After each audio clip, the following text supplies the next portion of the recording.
Hello everyone, this is Mumbo and welcome back to another Redstone video, and in this one we're going to take a look at this handful of interesting piston doors.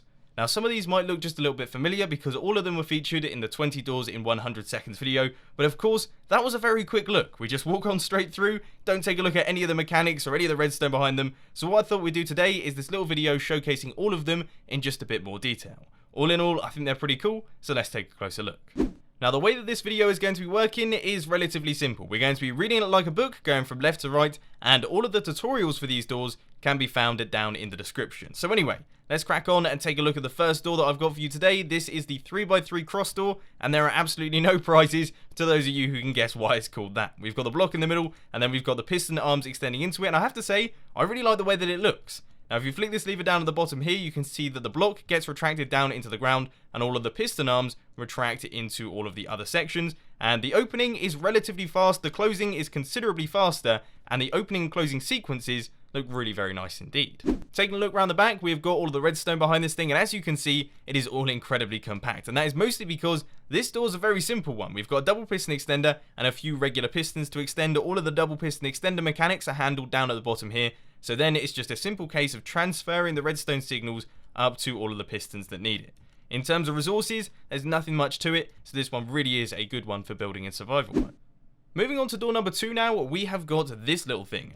Now this is inspired by something that I recently saw in a Hermitcraft episode by Exumavoid, and I just thought it was really cool. It was a cool looking door, and I headed straight off to the drawing board and came up with a few redstone designs, and this one was definitely my favourite, simply because it's quite compact, but also it has got an awesome opening and closing sequence. As you can see here, flick the lever, all of the blocks get retracted one after another, and it sort of looks like a bank vault. It looks incredibly secure. Despite the fact that it's got a hole in the middle, I would definitely feel safe storing my diamonds behind this thing. Speaking of what's behind it, how about we take a look at what's powering this thing? And as you can see, it's not quite as compact as the first one that I featured today. It's actually 4 blocks deep, but that is of course because the door itself is relatively deep as well. We've got a 3 block deep door, which means that I didn't really have too much space for the redstone. I could have made it slightly more compact, but that would have involved losing that awesome opening and closing sequence, which is something that I didn't really want to do.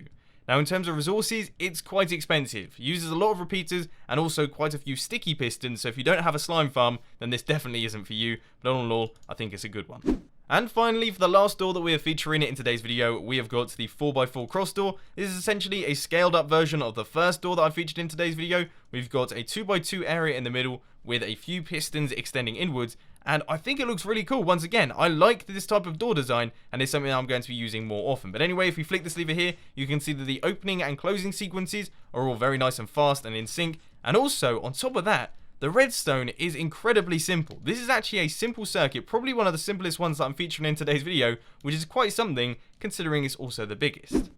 Now as always, if you do want to check out all of these doors in a little bit more detail, there will be a world download down in the description for anyone that wants to check that out. And of course, if you do want to build any of the doors that were featured in this video, as I mentioned in the beginning, all of the tutorials for these can be found down in the description as well. I've put them in there as unlisted videos so that this video flowed a little bit better. So let me know what you think of that down in the comments section. But anyway, I hope that you enjoyed this video. If you did, please sure to hit that like button, and if you really loved it, then make sure to subscribe. But thanks for watching, guys. This has been Mumbo, and I'm out. I'll see you later.